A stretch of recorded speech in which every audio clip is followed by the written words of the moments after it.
Hundreds of years ago, two brothers built a school to maintain the balance between good and evil. For many years, Rafal and Rhian used their powers peacefully, but one day, everything changed. Rafal became greedy and challenged his twin brother to a duel. The winner would gain control over the entire school. Rhian refused to fight and only defended himself, but that turned out to be his biggest mistake. Rafal captured him, and that's when Rhian discovered that his brother had learned blood magic. Blood magic was strictly forbidden because it carried the risk that the user's own power could overpower and destroy them. But Rafal, in his obsession to destroy his brother, used it anyway. When Rhian's life was in danger, he made one final move. He pushed his brother off a cliff so that evil would never dominate the world. Many years after this event, in a distant village, we see a girl named Sophie. Sophie always dreamed of living a princess-like life, but she was born into a very poor family and lived in a small house with her siblings. In the same village lived another girl named Agatha. Agatha's mother claimed to be a witch, but her magic never really worked. Still, she believed that Agatha had the talent to become a true witch. The only thing Sophie and Agatha had in common was that both hated their village. Because of that, they became close friends.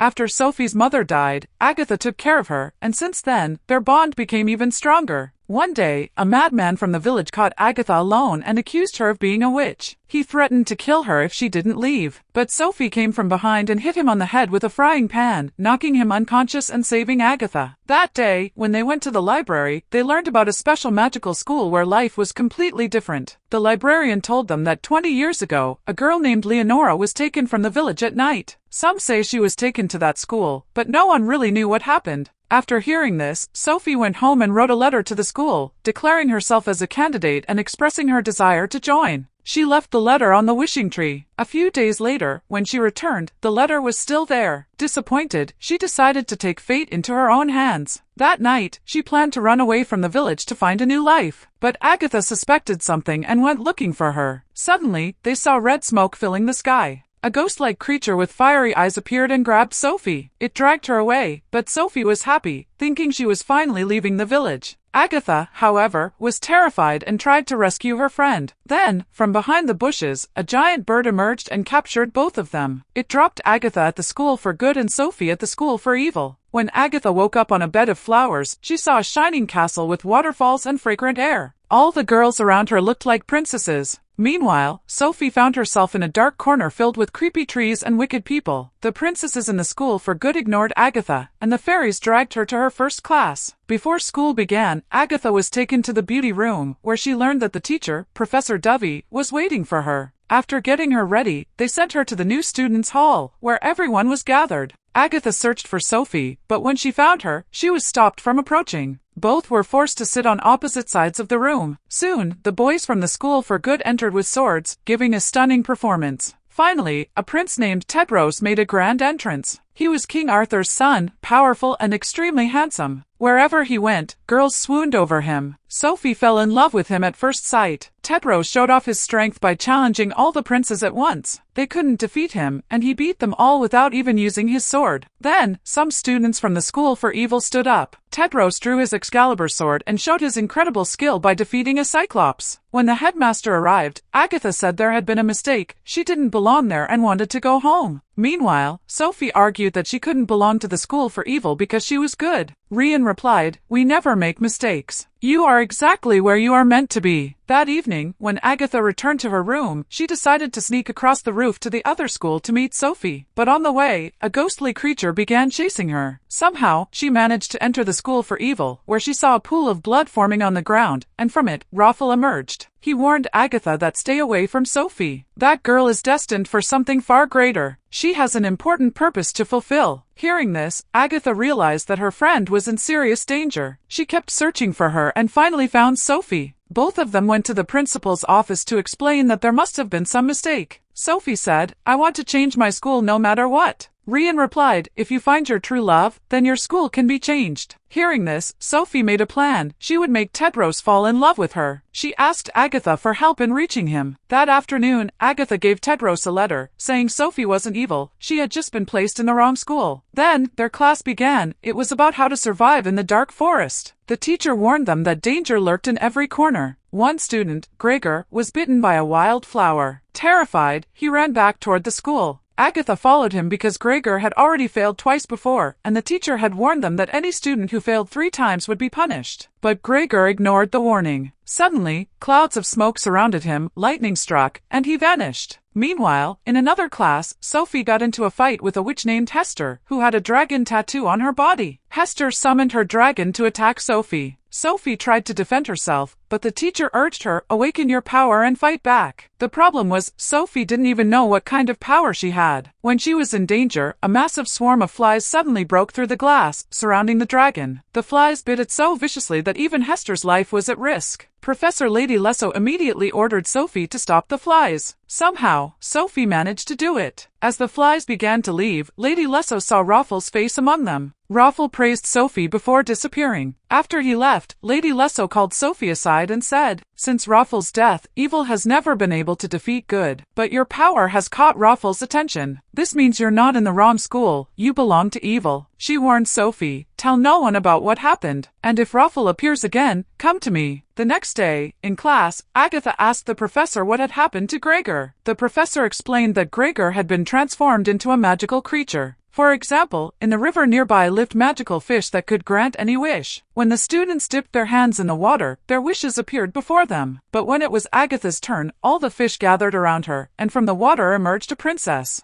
The girl said, "I've been trapped here for 100 years. No one has ever wished for my freedom. Thank you." She thanked Agatha and vanished. Suddenly, a bird appeared, the same kind that had brought Agatha to the school for good. Scared, she ran, but then she realized this wasn't the same bird, it might be Gregor. She tried to free him, but just as the terrifying creature came toward her, Tedros thought Agatha was in danger. He raised his sword and plunged it into the bird's heart. Gregor's body shattered into pieces. Seeing this, Agatha was furious. She slapped Tedros and accused him of killing her friend. The teacher tried to calm her and send all students back to their rooms, saying, "After so many years, someone has finally come who is filled only with pure good, not a trace of evil." Because Agatha had selflessly used her wish to free the trapped princess instead of asking for something for herself, it proved her pure heart. During the break, Agatha went to meet Sophie and learned that Rafal had appeared before her. Just then, Tedros arrived, sporting a black bruise over his eye. For the first time, Sophie got the chance to speak to him. But during their conversation, a guard appeared and dragged Sophie away to the punishment room, where Lady Lesso was waiting. She tied Sophie to a chair and picked up an axe, not to harm her, but to cut her long hair short. Lady Lesso believed Sophie's beauty blinded others from seeing her true self. She wanted to make Sophie dangerous, not charming. That afternoon, while Sophie was mourning everything happening in her life, Rafal appeared again. He said, "Remember your dreams. You were born to rule over all. Do whatever it takes." Sophie finally accepted his words. Later, a joint class was held for students from both schools. Lady Lesso explained that a person could use magic only when they awaken the glow in their fingertip.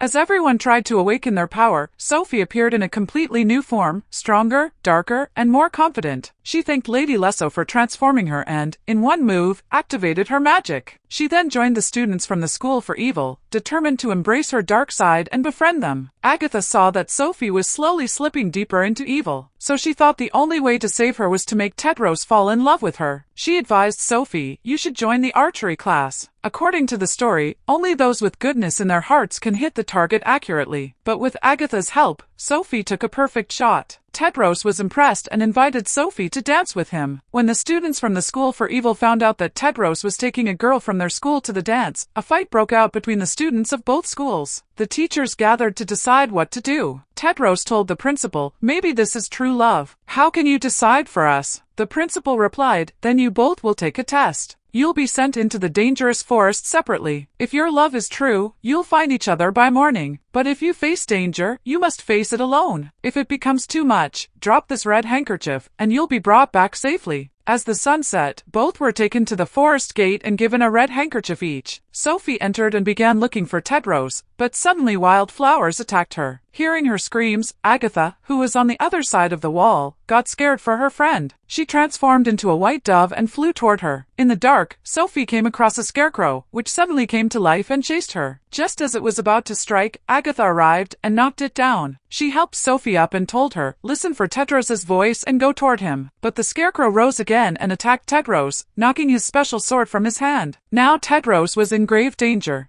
Agatha shouted to Sophie, "Help him!" But Sophie froze in fear. Realizing Tedros might die, Agatha picked up the sword and brought it to him. Tedros grabbed it and killed the monster. But now, Tedros believed Sophie had betrayed him. She hadn't even tried to help. Furious, he threw the red handkerchief to the ground and was transported back to the school. Sophie, enraged, accused Agatha, saying, "You deliberately interfered and ruined my relationship. Don't ever show me your face again." Later, in the forest, Agatha encountered Rafal, who was pleased that his plan for revenge was working. Back at the dorm, Agatha told her professor she had seen Rafal. Professor Dovey said she would speak to Lady Lesso. Meanwhile, Sophie was locked in a room as punishment for seeking her friend's help. There, Rafal appeared and began teaching her blood magic. Later, when the teachers from both schools gathered for a meeting, Principal Rhian announced that Sophie had gone missing. As everyone spread out to search for her, Agatha went to the dance hall, hoping to find her friend. When she finally saw Sophie, Lady Lesso immediately realized she had completely changed. Sophie said, "I know your secret." Rafal had told her that Lady Lesso was actually the girl who disappeared from their village 20 years ago. Her real name was Leonora. Leonora used to live alone, reading books, dreaming big, just like Sophie. One day, Rafal saw her and recognized the hidden darkness within her, a darkness even she didn't know she had. He brought her to the school for evil and began strengthening her power. Just then, Professor Dovey arrived, and everyone learned that Sophie had learned blood magic from Rafal. Meanwhile, while searching for Sophie, Agatha met Tedros. The prince thanked her, saying, "You saved my life in the forest. No one's ever stood by me like that." Somewhere deep inside, Tedros began to develop feelings for Agatha.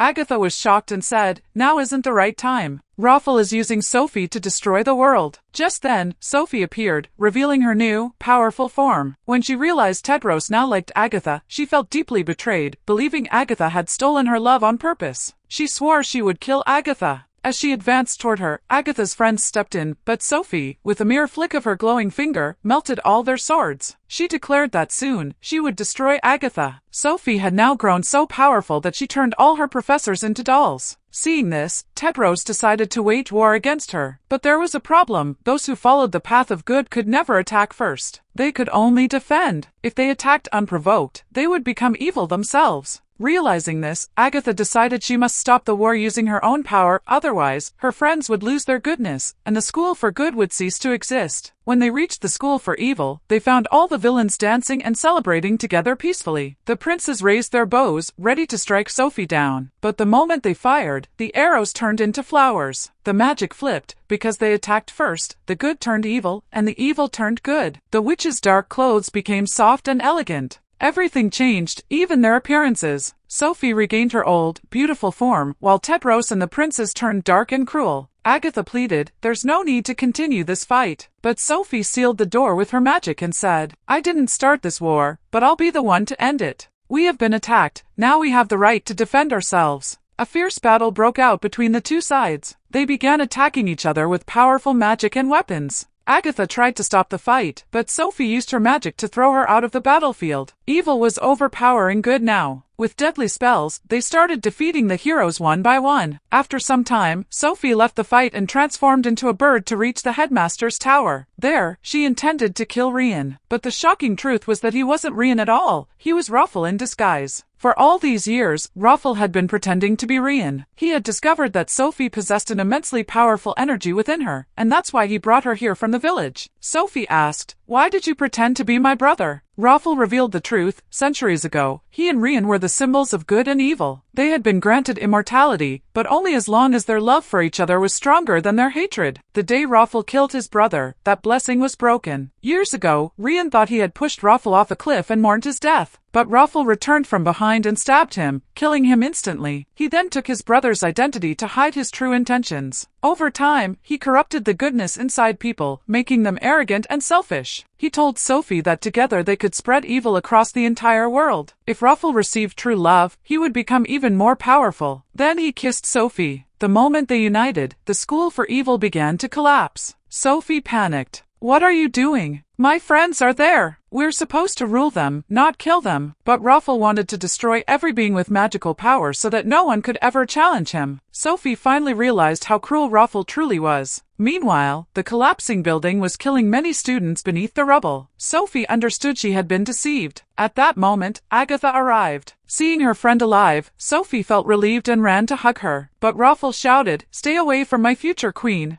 Agatha replied, "As long as I'm alive, you'll never have her." Rafal, furious, said, "Then you won't stay alive." He used the magical quill, the one that wrote their story, to attack Agatha. But Sophie pushed Agatha aside, and the quill pierced her own heart instead. Her sacrifice reversed Rafal's dark magic. The world began to restore itself. The school buildings rose again. Furious, Rafal tried to attack, but Tedros entered the tower and attempted to kill him. Rafal easily threw Tedros aside, slamming him into the wall. He said, "If your father had attacked me with this sword, maybe I would have died. But a weakling like you can't hurt me." He lifted Tedros and prepared to stab him. Barely alive, Sophie used her remaining magic to lift the sword and throw it toward Rafal. It only scratched him, but Agatha caught it midair and struck Rafal with a powerful blow, killing him forever. Agatha ran to Sophie, who was dying. Sophie whispered, "Always stay good, my friend. Maybe we'll meet again." With those final words, she died. Agatha broke into tears, but her tears fell onto Sophie's wound, and they began healing it. Sophie's heart started beating again. After Rafal's death, both schools, good and evil, began to unite. The students talked to one another and realized the truth: good and evil coexist. No one is entirely good or entirely evil. Finally, Sophie and Agatha decided to return to their village. Before leaving, Sophie told Agatha, "You should stay here with Tedros." But Agatha kissed Tedros and said, "I can't leave my friend alone. I hope we meet again." They both returned to their old, shabby village. People still mocked them, but now they weren't weak anymore. They had the power of magic. If you liked the video, don't forget to like and subscribe to the channel. See you in the next video.